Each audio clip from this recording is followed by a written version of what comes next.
Last time हमने plastics पढ़ने के बाद फाइबर पढ़ना शुरू कर दिया था और उसमें पहली चीज यानी विस्कोस रेयॉन या रेयॉन पढ़ लिया था और दूसरी हेडिंग शुरू की थी दैट वाज नायलॉन 66 पूरा नाम।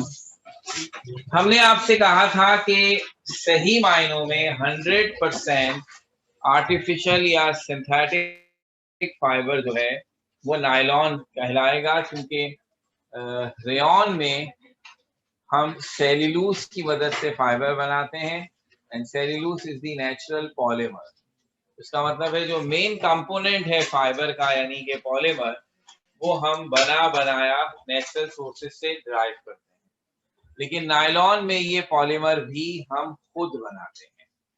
अलबत्ता ये कहा जा सकता है कि आइडिया चोरी का है। तो नायलॉन में एग्जैक्टली उसी अंदाज का पॉलीमर बन रहा है जैसा प्रोटीन्स में बनता है। तो प्रोटीन्स में हजारों की तादाद में अमाइनो एसिड्स आपस में कौन सा बॉन्ड बनाते हैं? Peptide bond. केमिस्ट्री वाले उसको अमाइड कहते हैं और बायोलॉजी वाले उसको पेप्टाइड कहते हैं। So this peptide linkage is responsible for the formation of proteins. And by the way, polymer तो सारे ही पॉलीमर हैं, लेकिन सबसे पॉलीमर्स में भी जिन्नाती पॉलीमर जो है वो प्रोटीन है, यानी उसमें उनका मॉलिक्यूलर मास मिलियंस में चला जाता है और साइज के एतबार से they are the most largest one. तो इसका नतीजा ये निकला कि हमारे जहनों में ये बात आई कि ये चमत्कारी पॉलीमर जो है, इसकी वजह है कि इसमें जो पेप्टाइड बॉन्ड है सारा जादू इसमें है कि ये इतना स्ट्रॉन्ग बॉन्ड है या लिंकेज है जो इतने बड़े बड़े पॉलीमर्स बना सकता है। दैट्स व्हाई हमने इसकी कॉपी की। तो ये प्रोटीन नेचुरल पेप्टाइड्स हैं और नायलॉन आर्टिफिशियल पेप्टाइड है, तो बॉन्डिंग वही होगी। तो प्रोटीन हमने नहीं पढ़ना है, बहरहाल अब बायोलॉजी में पढ़ लेते हैं, लेकिन हम पॉलीमर यहाँ पढ़ेंगे। तो सबसे पहली बात, नायलॉन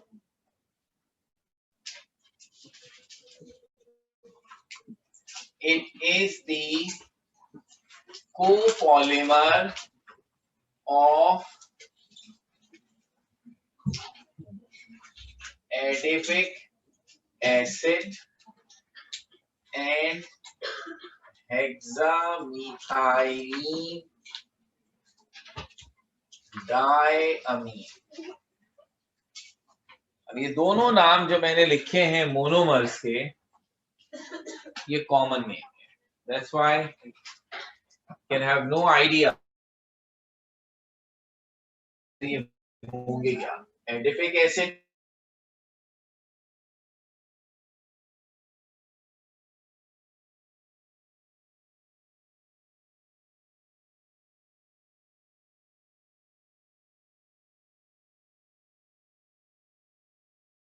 इसको कहते हैं।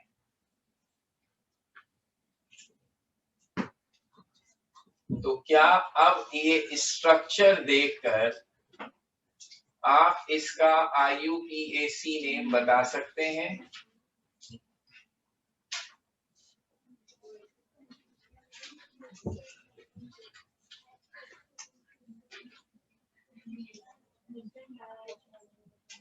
छह कार्बन है, दोनों तरफ कार्बोक्सिलिक ग्रुप है, तो इसका IUPAC नेम है hexane dioic acid, adipic acid या हेक्सेन डायोइक एसिड। जो दूसरा है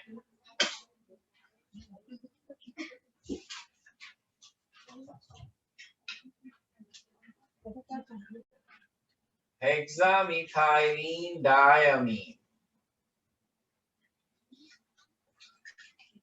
IUPAC नेम हो जाएगा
क्या नाम होगा इसका IUPAC में?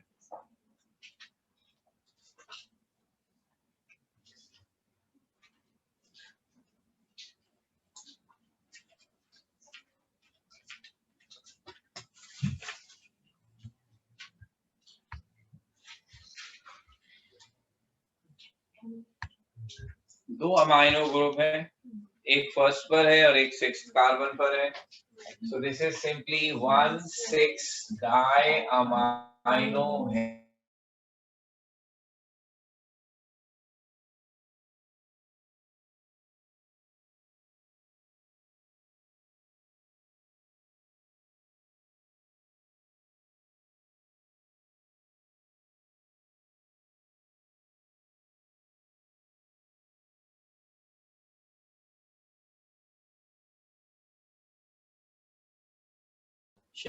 शहरों के इनिशियल्स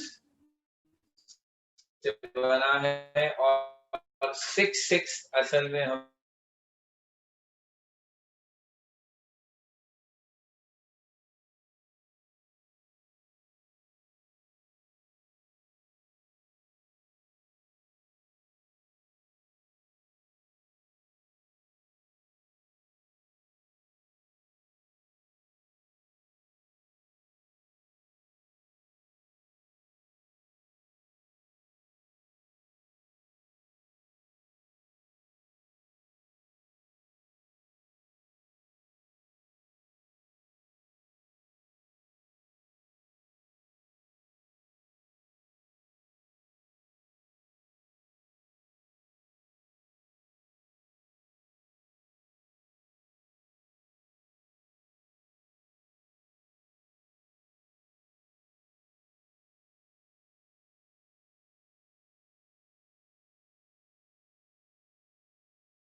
कोई कच्चा धागा बन जाएगा, कोई पक्का, किसी की डेंसिटी ज्यादा होगी, किसी में कोई फिजिकल प्रॉपर्टी होगी, किसी में कोई फिजिकल, बस. लेकिन सारे के सारे केमिकली एक ही जैसे होंगे, पॉलीपेप्टाइड्स.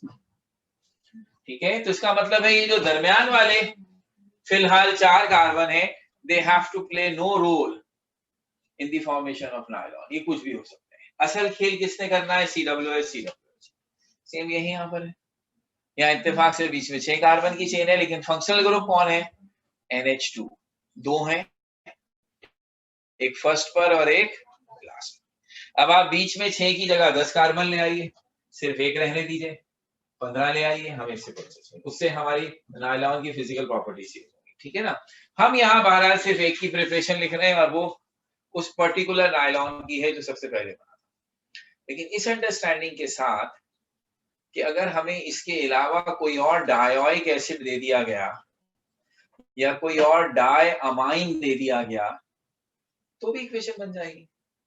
बीच में मौजूद कार्बन ही तो ऑल्टर करने पड़ेंगे ना. तो बस ये याद रखिएगा. तो अब मेरा ख्याल तो ये है कि समझदार बच्चों को इक्वेशन लिखकर दिखाने की क्या जरूरत है, क्योंकि समझदार बच्चे कहाँ से लाऊं. चलिए खैर, ऐसे ही मुझसे निकल गया. बताना तो पड़ेगा, वरना बात बहुत सिंपल है। और आप तो माशाल्लाह बायोलॉजी पढ़ते हैं, फिर क्या मसला है। COOH यानी कि कार्बोक्सिलिक एसिड और अमाइनो ग्रुप NH2, इनके दरमियान जो रिएक्शन होता है वो कैसे है, COOH से OH जाएगा और अमाइनो से H जाएगा, क्या बनेगा H2O। और ये H2O मैंने एरो के नीचे लिख दिया, तो पीछे क्या बचा CONH। अगर आप सब पहचान सके हो, केमिस्ट्री वाले इसको अमाइड और बायोलॉजी वाले इसको पेप्टाइड कहते हैं। It is present in proteins as well. तो अब जहां पर आप कोई भी डायोइक एसिड और डायमाइन मिलाएंगे, वहां जहां COOH ग्रुप अमाइनो के सामने आएगा, वहां इसी तरह पेप्टाइड लिंकेज बनेगी। अब अगर मैं इक्वेशन लिखूंगा तो क्या करूंगा, एक दफा एडिपिक एसिड, एक दफा हेक्सामिथाइलिन डायमीन, फिर एडिपिक एसिड, फिर हेक्सामिथाइलिन डायमीन, फिर एडिपिक एसिड, इस तरह सिलसिला चेन चलेगी। और हर एक में क्या होगा, COOH और NH2 सामने आ जाएंगे, ये बाकी किसी एटम पर कोई फर्क नहीं पड़ेगा, खुद ब खुद ये सारे एक दूसरे से कनेक्टेड होते चले जाएंगे इनफाइनाइटली। तो चूंकि हमें पता है एक ही चीज बार बार रिपीट होती चली जाएगी, तो कम से कम एक मोनोमर दोनों का एक एक मॉलिक्यूल लेकर हम लिंकेज दिखाते हैं और फिर शो कर देते हैं कि यही चीज आगे तक कंटिन्यू रहेगी। ठीक है, तो अब जो समझदारी वाकई है ऐसा कि अगर आप खुद हिम्मत करें तो अब आप इनका रिएक्शन लिख सकते हैं। आप शो कर सकते हैं कि ये रहा एडिपिक एसिड, ये रहा हेक्सामिथाइलिन डायमीन, इसका एक H निकालेंगे और इसका OH निकालेंगे, पानी बनकर सेपरेट हो गया और ये दोनों टुकड़े जोड़ दीजिए। इधर आगे शो करने की जरूरत नहीं है, बस इसमें से एक हाइड्रोजन निकाल के डैश लगा देंगे, ये आगे इसी तरह जा रहा है। इसी तरह यहाँ से OH हटा दीजिए और डैश लगा दीजिए, तो ये ज्यादा आसान रहेगा आपके लिए, बजाय इसके कि मैं इतना बड़ा नक्शा अभी ऊपर बोर्ड पर बनाऊं, लिखूं और आप यूजली कॉपी करें। इससे यहाँ बैकबोन, यहाँ कहाँ की बैकबोन, जो भी है ये इसमें असर होता है, वही वही बस। अब यहाँ शुरू हो गया भाई, मैंने 9th में मेंढक के बारे में पढ़ा, तो मैं तो उन्हीं के बारे में जानता हूँ कि यहाँ क्या होता है।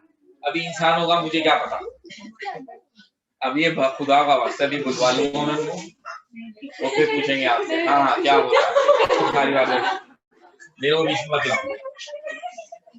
तो अब अगर मैं आप इजाजत दें तो इक्वेशन लिखने की तैयारी करूं, ठीक है, ये मैं मिटा रहा हूं, सही है, क्योंकि जगह मुझे बड़ी चाहिए और आपने गौर से देखना है। अच्छी बात ये होती कि आप लिखते खुद, डर लग रहा है नहीं लिखा आपने।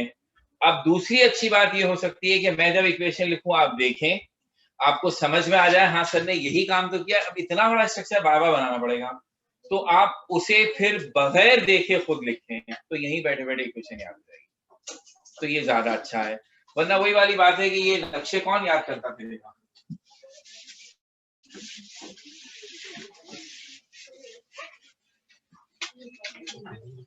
तो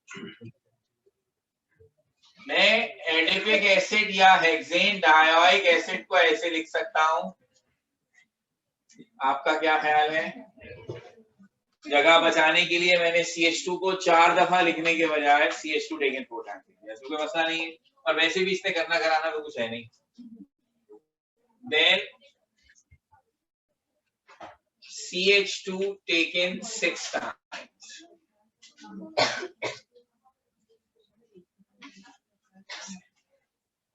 ये 2 दफा, एक मैंने एडिपिक एसिड लिखा, एक हेक्सेन हेक्सामिथाइलिन डायमीन, दोनों के आपस में रिएक्शन में ये पूरी चीज वाटर बनकर निकलेगी, ये OH निकलेगा, इससे पहले कोई ना कोई हेक्सा मिथाइलिन डायमीन है उसके NH2 से ये रिएक्शन करेगा, और इसका H अपने से आगे वाले से किससे रिएक्शन करेगा, वाटर रिमूव हुआ, और अब आप देखिए क्या बनेगा, ये OH हटा दिया, CH2 taken 4 times, ये बन गई peptide linkage, CH2 6 times, NH dash.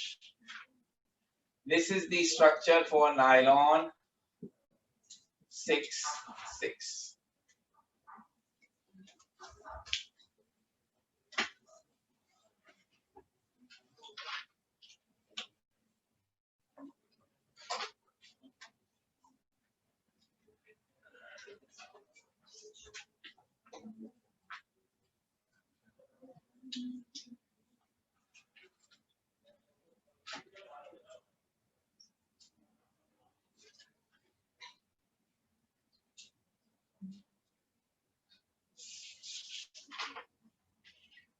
इस चीज ने देखिए स्टेप बाय स्टेप हमने ये फाइबर में तरक्की की है। सबसे पहले सेल्यूलोज को लेकर के बहुत सारे पॉलीमर्स बनाए, वो धागे हम आज भी यूज करते हैं, रेयॉन नाम है उनका। फिर हमें ख्याल आया कि why not our own polymer, तो हमने प्रोटीन को कॉपी मारा और उससे ये सक्सेसफुली बना दिया। एक नंबर ही होता है और 2 नंबर ही होता है, तो ओरिजिनल की बात अलग है। तो मैं इस कॉन्फिडेंस से आपसे बात कर रहा हूँ कि आपने ये चीज बायोलॉजी में पढ़ी होगी, वरना इसकी जरूरत नहीं है, कि जो अमाइनो एसिड्स हैं जिनसे प्रोटीन बनता है वो अपनी नौइयत के बड़े जबरदस्त कंपाउंड होते हैं। उनमें एक ही कंपाउंड में COOH और अमाइनो दोनों ग्रुप होते हैं। हम ये नहीं कर पाए कि ऐसा कंपाउंड कैसे बना लेंगे जिसमें एसिडिक ग्रुप भी होगा और बेसिक ग्रुप भी होगा। ये नेचुरली बने हुए हैं और उनसे प्रोटीन बन गया। तो जो हमने कॉपी मारी है तो उसमें क्या किया, एसिड अलग लिया, अमाइनो ग्रुप अलग लिया और फिर उससे वही लिंकेज बना दी। तो 2 नंबर वाला जो नायलॉन है बहरहाल वो प्रोटीन से थोड़ा डिफरेंट है इस लिहाज से। ये हो गया, ये 100% पॉलीमर बन गया। अब यहाँ से जो हिम्मत बंधी है तो वो फिर नहीं होगी। यहां से हमें अकल आई कि क्या पेप्टाइड लिंकेज और क्या डबल बॉन्ड, ये सब हम लोग बेवकूफी कर रहे थे। सीधी सी बात है, you can make your polymers from any functional group. शर्त बस ये है कि आपके मोनोमर में फंक्शनल ग्रुप दोनों कोनों पर होना चाहिए, चाहे वो कोई भी हो। यानी इसमें पेप्टाइड में कोई जादू नहीं है, इट्स अ नॉर्मल ग्रुप। ऐसे पता नहीं और कितने लिंकेज बन सकते हैं। शर्त यह है कि आपके मोनोमर्स में जो फंक्शनल ग्रुप होने चाहिए वो दोनों कोनों पर होने चाहिए, ताकि वो दोनों तरफ से कनेक्ट हो सके, तभी चेन बनेगी। तो अब जब हमें ये एहसास हुआ तो फिर हमने कहा इतने सारे फंक्शनल ग्रुप हैं और वो आपस में रिएक्शन भी करते हैं, तो हम और कॉम्बिनेशन पिक करें, और हमने दुनिया बसा दी अब तो पॉलीमर्स की। तो जो दूसरा मशहूर, अब तो तीसरी एग्जाम्पल हो जाएगी ना, तो जो तीसरी एग्जाम्पल बन रही है वो एक और मशहूर लिंकेज है। वो कहाँ से आया, वो यहाँ से आया कि इनऑर्गेनिक में एक रिएक्शन होता है जिसको आप कहते हैं न्यूट्रलाइजेशन, सबको याद होता है। Acid react with base to form salt and this is called neutralization. इससे मिलता जुलता ऑर्गेनिक में एक रिएक्शन है, और वो ये है कि ऑर्गेनिक एसिड यानी कि यही carboxylic acid reacts with alcohol. अब अल्कोहल बेस नहीं होते हैं, लेकिन अल्कोहल में भी हाइड्रोक्सिल ग्रुप होता है जस्ट लाइक बेस। तो अब अल्कोहल और कार्बोक्सिलिक एसिड आपस में रिएक्शन करते हैं तो न्यूट्रलाइजेशन की तरह पानी बनता है, और साथ में जो चीज बनती है वो सॉल्ट नहीं होता, वो होता है ester. So this reaction is called esterification. और ये जिस तरह और इनऑर्गेनिक में न्यूट्रलाइजेशन बड़ा मशहूर है, इस तरह हमारे यहाँ ये बहुत मशहूर है। आगे हम इसे जब पढ़ेंगे, हम अपने सिलेबस में कम से कम 4 दफा पढ़ेंगे, इतनी दफा ये बार बार रिपीट होगा कि कोई भी कार्बोक्सिलिक एसिड किसी भी अल्कोहल से मिलता है तो एस्टर बनाता है। हमने कहा हम सिर्फ एस्टर नहीं, पॉली एस्टर बनाना चाहते हैं, पॉलीमर। तो फिर क्या जरूरी होगा, ऐसा कंपाउंड मत लीजिए जिसमें एक COOH ग्रुप हो, आप ऐसा कंपाउंड लीजिए जिसमें 2 COOH ग्रुप हो, like this dioic acid.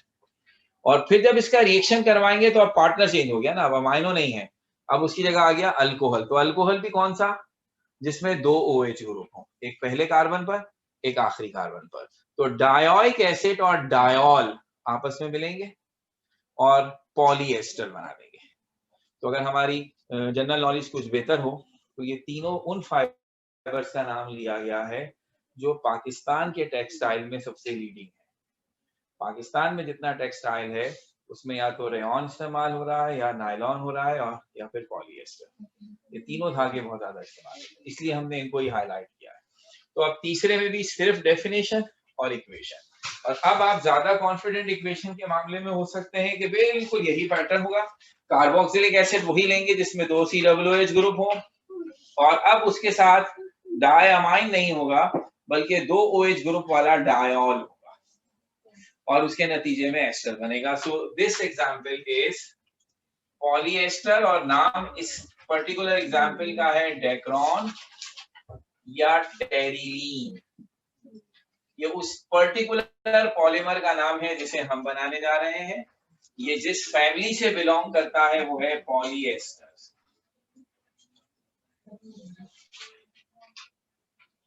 So it is the copolymer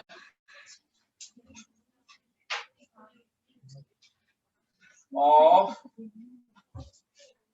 terephthalic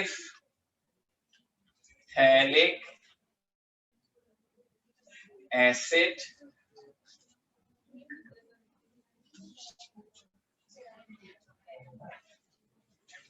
and ethylene glycol। Again मैंने दोनों के नाम कॉमन नेमिंग में लिखे, बट अब ये तय है कि व्हाट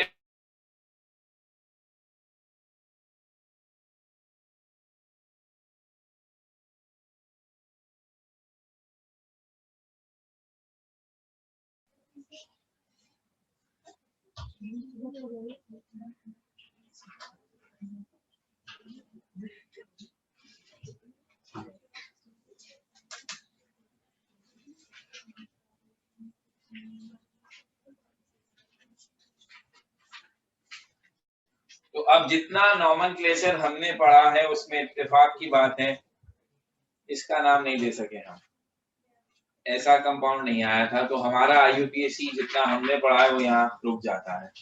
कॉमन में टेरेफ्थैलिक एसिड कहलाता है, आईयूपीएसी में कहलाता है 1,4 बेंजीन डाइकार्बोक्सिलिक एसिड।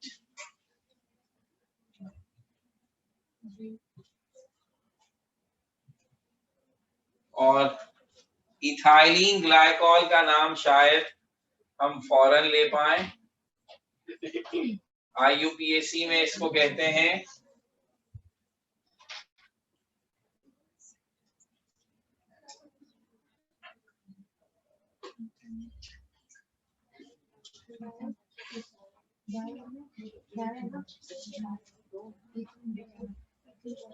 दो कार्बन है, दो OH हैं, अलग अलग कार्बन्स पर है, तो ये नाम बनता है 1,2-ईथेन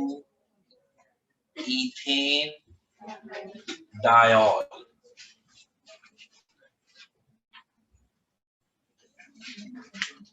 तो अब अगर हम इसकी इक्वेशन लिखें तो ऐसे लिखेंगे,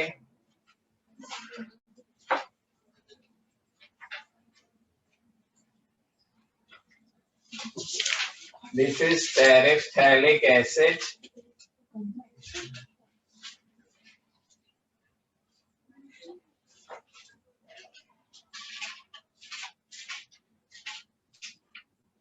and this is ethylene glycol।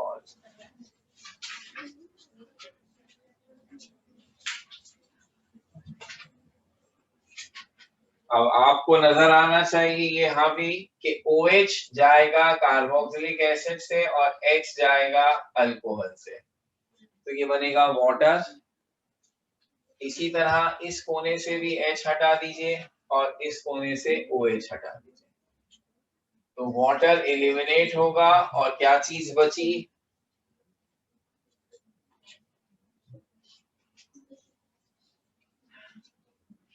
ये COO एस्टर ग्रुप बना।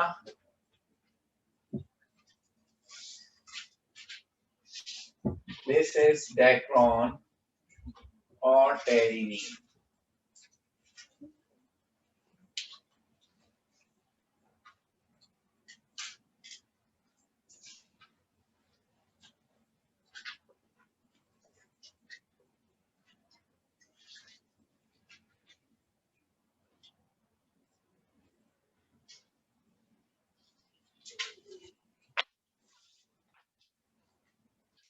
तो अब ये पॉलीमराइजेशन से लिंक्ड हमारे तीनों टॉपिक्स हो गए, एक चैप्टर 6 में था, दो चैप्टर 11 में थे, लेकिन अगर आप देखें तो अब आपने तकरीबन 3-4 एडिशन पॉलीमर्स पढ़ लिए और 3-4 ही कंडेंसेशन पॉलीमर भी पढ़ लिए। तो इस तरह अब आपके पास ये सारी एग्जाम्पल्स आ गई। ज्यादातर फाइबर पे नोट नहीं आया है। ये जो इसके अंदर तीनों चीजें हैं, इनकी फॉर्मेशन की इक्वेशन या ये किस किस चीज के पॉलीमर है, ये बात हमसे अलग से पूछी गई है, तो बजाय इसके के मिलाकर पूछ रहे हैं। तो बहरहाल अब ये फाइबर और प्लास्टिक दोनों हो गया।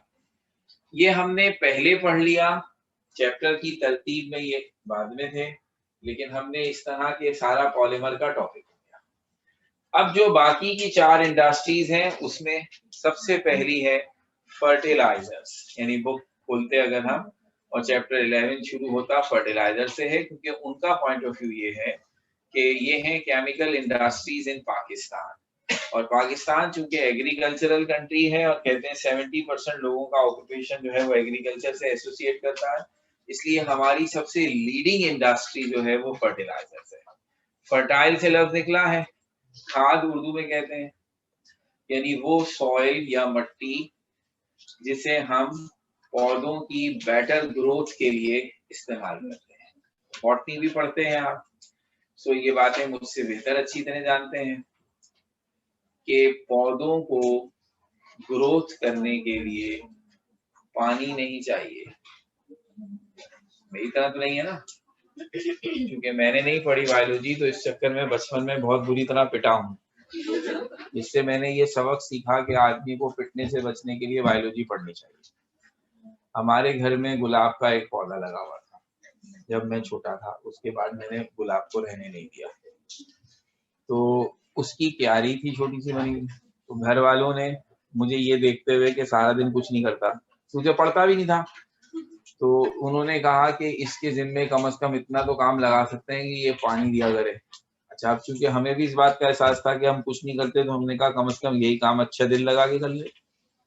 तो खुद इतने अच्छे तरीके से नहीं नहाते थे, लेकिन गुलाब के पौधे को पूरा नहाते, क्योंकि मेरा दिल ये कहता था कि इस गरीब पौधे के एक एक पत्ते को पानी मिलना चाहिए।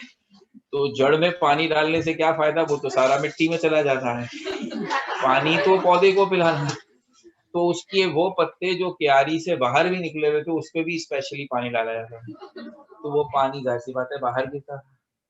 पानी बाहर गिरता था, गुस्सा हम पे गिरता था और रोज पिटते थे, इतनी गंदगी फैला दी।